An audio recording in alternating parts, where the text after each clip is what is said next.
Nausapin ngayon ang kasalukuyang investigasyon sa kontrobersyal na PIDEA leaks at ang kredibilidad ng mga pahayag ng dating PIDEA agent na nagngangalang Jonathan Morales sa Senate hearing. Kasunod po ito ng naging matinding bangayan nila ni Senator Jinggoy Estrada na nauwi naman sa personalan ng ungkatin ng mambabatas ang kanyang mga nakabinbing kaso. Hindi naman po maganda yung sinasabi ni ni Senator Jinggoy Estrada patungkol sa akin. Para namang ako talagang hinuhusugahan, ako'y may kaso pa lang at hindi pa napapatunayan sa hukuman. Hindi kagaya po ang ating butihing senador na-convict na po. Ay, wag naman po. Alam mo, Mr. Morales, alam mo, Mr. Morales, Senator Jinggoy, please. huwag mong pakikalaman yung kaso ko. Problema ko yun. Yung kaso mo ang ayusin mo. Giit ni Estrada, paano makasisiguro ang Senado na totoo at may kredibilidad ang video na kanyang ibinigay sa hearing?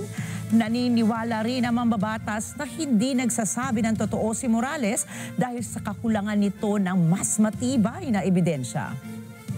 Sa patuloy na pagdinig sa investigasyon ng PIDEA leaks na kinasasangkutan ni Morales ay pilit na patutunayan kung may katotohanan nga ba ang alegasyon nito sa mga malalaking personalidad at iba pang tao na kanyang idinadawi. Lumalabas po kasi na ang PIDEA leaks ay ang mga dokumentong kinasasangkutan umano ni Pangulong Bongbong Marcos Jr. at sa artistang si Maricel Soriano. Matapos ito ay ipinatawag pa ang Diamond Star sa ginagawang Senate hearing kung saan ay maring itinanggi ng aktres ang mga akusasyon na ibinabato sa kanya.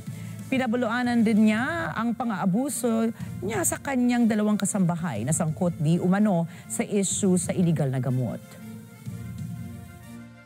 Ito rin ma'am, may napabalita in 2011, 2 former household workers who lodged a complaint of serious physical injury against Maricel Soriano stated that they decided to flee from the actress condominium unit also because of her alleged cocaine use. Ano po masasabi mo dito sa balita na ito? Hindi po totoo yan. Hindi totoo? Hindi po. Pero totoo na meron kayong dalawang katulong sa bahay na dalawa na umalis? Opo, kasi ninakawan po nila. Sinabi ni PIDEA Director General Moro Virgilio Lazo na wala umanong ganitong mga dokumento na inaprubahan ng kanilang ahensya. Taliwas po ito sa sinasabi naman ni Morales na ang mga dokumento ng Authority to Operate at Pre-Operation Report ay totoo at sertipikado ng Philippine Drug Enforcement Agency o PIDEA. Pagdating doon sa punto, yung papel na yon, hindi mo rin pwede siyang sirain na he's not telling the truth. Bilang senador at chairman ng Public Order, Committee on Public Order and Dangerous Drugs, gampanan ko yung aking mandato. Trabaho ko yan.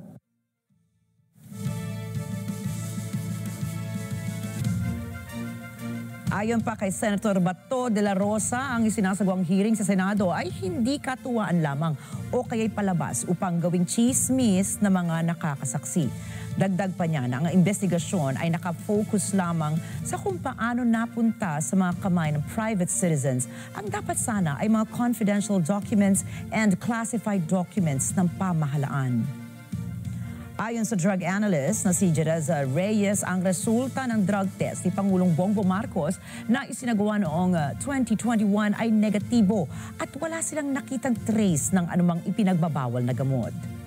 Samantala, nagsalita rin sa pagdinig ang lab head ng Medical Center na si Dr. Cecilia Fernandez Lim upang ipaliwanag sa Senado ang proseso ng pagtukoy sa resulta ng drug test. Anya ay wala pang 3 minuto ay malalaman na agad ang resulta ng drug test at pinakamatagal na po ang 5 minuto. Tinawag naman ng Pangulong professional liar si Morales matapos madawit ang kanyang pangalan sa issue ng PIDEA leaks at listahan di umano ng mga gumagamit ng ipinagbabawal na gamot. Inihalin tulad pa nito sa isang jukebox kasunod ng tanong kung paano niya mapatutunayan ang kanyang kredibilidad sa gitna ng mga kasong panloloko sa kapwa na kinakaharap nito. Bukod sa Pangulo, binansagan din ni ex-PDEA Chief Dionisio Santiago na professional storyteller liar o STL si Morales. Mahilig daw itong manira gamit ang mga walang batayang aligasyon. Dagdag pa ng dating Director General na minsan nang nagtanim ng ebidensya si Morales sa isang drug buy-bust operation na kinabibilangan ng mga suspect na Filipino-Chinese. Ito raw po ay nagpapatunay lamang na hindi dapat pagkatiwalaan si Morales matapos itong dayain ang ebidensya at affidavit ng nasabing operasyon. Meron ko may mga professional na kwan. Alam mo, huwag kang magagalit, Jonathan. Ang tawag ng mga kaibigan namin sa iyo, STL. Huwag mo kakalimutan STL. Kilala ka nila personally. Ang susunod na pagdinig sa Morales turned witness for the accused and testified that there was no actual buy-bust operation by PDEA agents against Albert Chua and Wen Miao. Mr. Morales further said that the contents of his affidavit were false because the evidence were fabricated and the evidence planted. Nakatakda naman ang susunod na pagdinig sa pangunguna ni Senator Bato de la Rosa na naglalayong linawin pa ang ilang mga detalye mula kay Morales sa pinag-uusapang dokumento ng PDEA leaks. Ani Senator de la Rosa, ang pagdinig sa kaso ay hindi nakatuon sa sinasabing circus, kundi ito ay paraan upang magawa nilang nararapat na proseso ng may integridad at paninindigan sa hustisya ng bayan. Bagamat ito ang naging pahayag niya sa mga pagdinig na ginawa sa Senado, ay hindi pa rin maiaalis ang pagdududa at katanungan sa tila mala-showbiz at madramang investigasyon sa PDEA leaks. Magkaroon na kaya ng linaw sa dokumento ng PDEA leaks sa mga darating na panahon? May katotohanan ba ang mga paratang sa mga taong nadadawit o patuloy pa rin ang walang katapusang drama sa pagitan ni Morales at ng Senado?